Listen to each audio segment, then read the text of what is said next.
ഒരു മാസം മുമ്പ് വിവാഹിതയായ യുവതി വിഷം കഴിച്ച് ജീവനൊടുക്കി. കാസർകോട്ടെ സ്വകാര്യ ആശുപത്രിയിലെ നഴ്സും വട്ടംതട്ട സ്വദേശിനിയുമായ 25-കാരി അശ്വതിയാണ് മരിച്ചത്. സംഭവത്തിൽ കാസർഗോഡ് ടൗൺ പോലീസ് അസ്വാഭാവിക മരണത്തിന് കേസെടുത്ത് അന്വേഷണം ആരംഭിച്ചു. ബേഡകം പോലീസ് സ്റ്റേഷൻ പരിധിയിലെ കുറ്റിക്കോൽ ബേത്തൂർപ്പാറ വട്ടംതട്ട സ്വദേശിനിയായ അശ്വതി കാസർകോട്ടെ ഒരു സ്വകാര്യ ആശുപത്രിയിൽ നഴ്സായി ജോലി ചെയ്തു വരികയായിരുന്നു. അമ്പലത്തറ പോലീസ് സ്റ്റേഷൻ പരിധിയിലെ പറക്കളായി ചീറ്റക്കാവ് സ്വദേശി രൂപേഷിന്റെ ഭാര്യയാണ് അശ്വതി. ഒരു മാസം മുൻപായിരുന്നു ഇവരുടെ വിവാഹം കഴിഞ്ഞത്.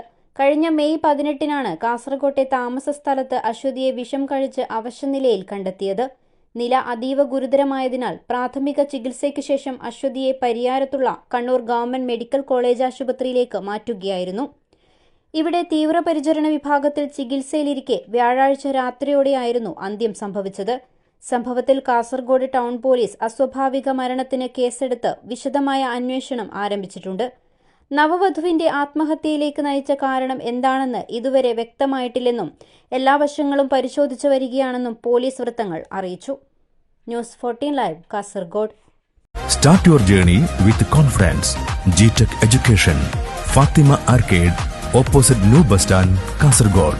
Telephone 7736 100 443 04994 2274 32.